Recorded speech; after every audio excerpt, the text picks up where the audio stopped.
Okay, welcome to Calculus Tuesday 4-7. Today we're going to do derivatives of inverse trig functions part 2, and tomorrow will be part 3, and then we'll be done with the derivative of the inverse function. Okay, go ahead and see if you can work toward getting that final answer, finding this derivative here. The inverse sine of 4x squared minus 1. Pause the video and try it on your own. Okay, welcome back. Let's see how we get that answer. Now remember, the technical guide is just a way of saying, don't forget the chain rule. So for instance, I'm doing the derivative of the inverse sine. So I'm going to follow this guide here. It would be 1 over the square root of 1 minus x squared. Well, this whole expression is acting as x squared. So it's 4x squared minus 1 to the second power, just like it's x squared there, see? Now times the derivative of the inside part. That's the chain rule. So times by the derivative of 4x squared minus 1 with respect to x. It's no different than saying we're letting g of x equal 4x squared minus 1. We're letting f of x equal inverse sine of some unknown. And so therefore f of g of x would be the inverse sine of the 4x squared minus 1. Okay? And what's the chain rule say to do? Do the derivative of the whole thing. Well, that's what I did here, the first part. And then times it by the derivative of the g part. All right, chain rule. All right. So let's go ahead and now just simplify this, because the way you get this final answer up here is it's a lot of just algebra at this point. So boys and girls, I hope you're okay with me taking a shortcut here. We've done this in class several times. How do you do the square of an expression like this? Well, you're minusing, because the minus there.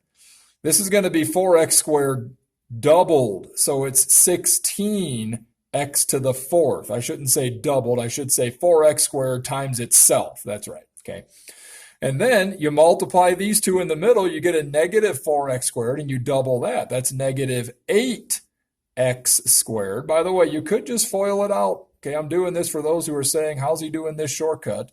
But look, it's basically doing this. If you FOIL it out, you're going to get what I'm getting here, okay? And then you do the negative 1 squared, that's positive 1. Okay, so squaring the expression 4x squared minus 1 gives you 16x to the fourth minus 8x squared plus 1. And then times this derivative here, bring the 2 down, it's just 8x. Let's do another step now. And underneath that 8x is an invisible 1, so 8x is going to multiply with that 1 up there, making that the numerator. And on the bottom, we have 1 minus 16x to the fourth plus 8x squared and minus 1. That's going to cancel these 1's out now, okay? Excuse me. All right, so we've got 8x on top. And on the bottom here, we have the square root of negative 16x to the fourth plus 8x squared. Now I want you to think, please, because normally we would factor out a negative 8x squared. We'd factor out the biggest number that factors out. You could do that, but you'd be creating more work for yourself if you factor out the biggest factor here. What I'm going to factor out instead is a positive 4x squared. Let me write the rest of this. Negative 4x squared and then plus 2. All right, think about it. 4x squared times negative 4x squared is your negative 16x to the fourth, and 4x squared times the 2 is the positive 8x squared. Now, why did I choose to factor out 4x squared? I did that because when you have numbers that are multiplying under the radical, you can break them up into two multiplication problems of radicals. 4x squared times the negative 4x squared plus 2. Choosing 4x squared allows me to figure out the square root because I know the square root of 4 is 2 and the square root of x squared is x. So the point is, when you see something like this, like an expression here, Pardon me. Let me drink a little bit of lemonade. I'm okay. Okay. When you go to factoring something with a radical, look for what's going to be a perfect square. 4 is a perfect square. Okay, x squared is a perfect square. So now we have 8 on top. And the square root of 4x squared is simply 2x. Now, down here, we've got a 2, so let's take out a negative 2. And we have 2x squared minus 1. All I did was factor out the 2. You don't have to do that, actually, because there's nothing else that's going to happen with this expression here. But that's how the final answer was written, so I wrote it that way. But let's double check. Negative 4x squared plus 2, that looks good. Okay, remember, when they're multiplying, that's when you can cancel them out. Okay, nobody told me earlier that I forgot my x here and my x here. So, someone needs to remind me of that when I make a mistake. I'm just kidding. Okay, because you can't say anything. All right. But the x's now will cancel. The 2 will cancel the 8 4 times, and that's how we get a final answer of a 4 on top and the square root of negative 2 times 2x squared minus 1 on the bottom. All right, and that should be the same as what I have at the top here. And it is 4 over the square root of negative 2 times 2x squared minus 1. Okay, pause the video. See if you can get this one here by yourself. Okay. Welcome back. If you got a final answer of negative 9x over square root of 1 minus 9x squared, you did that correct. If you didn't, let's see why here. All right.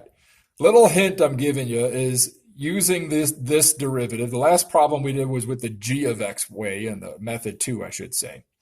But in this case, you're going to say that u is the inverse sine of 3x, and so that y is the cosine of u. So when you do the derivative of all of this, okay, you're doing dy du with respect times du dx. Well, dy, what's y? Cosine u. So you're doing the derivative of the cosine of u with respect to u. This is just method 1 of the chain rule. Times by the derivative of u, that's u. So times by the derivative of the inverse sine of 3x, all with respect to x. Now remember, the derivative of the cosine is the negative sine. So it's negative sine of u, all right, times the derivative of the inverse sine of 3x. Now this is where you got to be careful, because this is a whole nother chain rule now. That's why we have that on there. Like I said, you do the normal formula for your inverse sine, okay, of x, but then you throw in or multiply in the derivative of whatever that is, because that's the chain rule. It's like saying this is another u now, okay? It's another u now, and your y would be inverse sine of u, okay? All right, but we're going to do it like this, though. We're just going to say, follow this pattern. It's the square root of 1 over, no, sorry. Take that back. It's simply 1 over the square root, okay? 1 over square root of 1 minus x squared. Well, your x is a 3x, so it's 3x squared. And then the chain rule, times by the derivative of the 3x with respect to x. Okay, now keep something in mind. When we said inverse sine of u here, u was this original u up here. Okay, so you've got inverse sine of, you've got negative sine of the inverse sine of 3x. There we go. Okay, that's what u is right here. So negative sine of u is negative sine of the inverse sine of 3x, and that's multiplying by all of this now. So let's go ahead and simplify that. We have 1 over the square root of 1 minus 9x squared. 3x squared is 3 squared and x squared. And then times 3. The derivative of 3x is 3. All right. We're almost done. Remember, a sine of an inverse sine will cancel those out, but you've got a negative there, so it's negative 3x. They really undo each other, is what I should say, rather than cancel out. They undo each other, okay? So that's over 1, and remember, it's negative.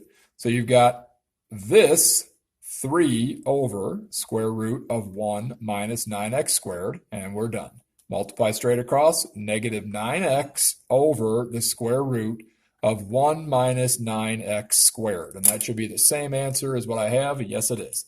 There's the answer up here.